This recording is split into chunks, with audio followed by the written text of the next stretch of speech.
All right, so if you thought you knew Dying Light, think again. The massive patch 1.3 just dropped, and trust me, it's about to change everything you know about surviving in the city. So let's just dive right in, shall we? Because this is way more than just a few small tweaks.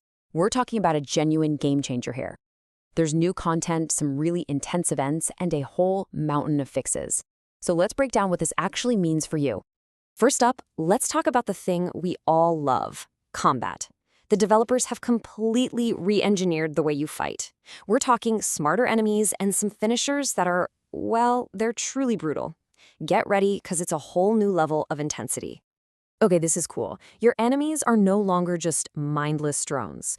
Now, if you aim your gun at them, they might actually just give up, throw their hands in the air, and surrender.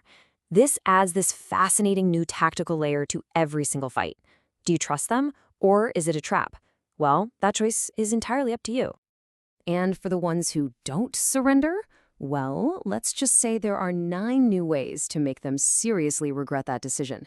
The community has been asking for more visceral, hard-hitting combat, and oh boy, have the developers delivered.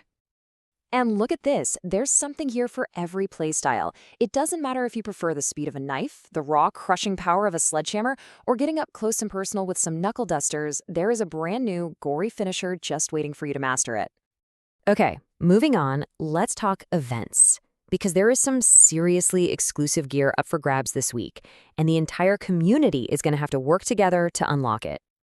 The challenge is pretty straightforward. As a community, we need to land millions of accurate shots. And the rewards? A really slick new car skin and a seriously powerful rifle. So yeah, every single bullet counts. Grab your favorite firearm and get to work. But you gotta be quick about it. This is a 1-week-only event. The clock is ticking, so squad up with your friends and make every single shot count.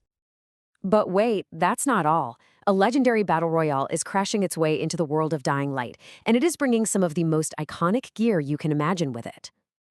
So here's the quick and dirty on how to get in on the action. All you gotta do is head to the Outpost website, activate the event, and you'll be all set to go once you've gotten far enough in the main story. It's really that simple. Once you complete the crossover quest, you're gonna be rewarded with an absolute treasure trove of PUBG gear. We're talking about the legendary frying pan, and that marked man outfit. It's not just for looks. It comes with some serious buffs to your XP and damage.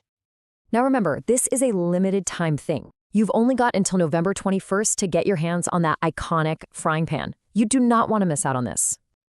All right, now let's get into the real foundation of this update, the massive list of bug fixes. I mean, new content is great and all, but these are the changes that are going to make the game a smoother, more enjoyable experience for absolutely everyone. The developers have clearly been listening to community feedback. It's so obvious. This patch is just packed to the gills with fixes that address a huge range of issues, from those major, game-breaking bugs all the way down to tiny little annoyances.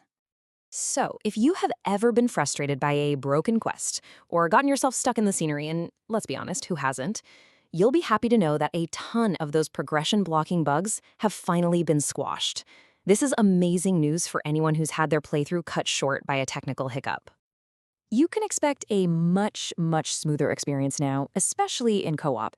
The developers have tackled a whole bunch of performance issues, so you should see fewer crashes and a more stable frame rate, even when things get absolutely chaotic. The game's visuals have also gotten a pretty significant upgrade.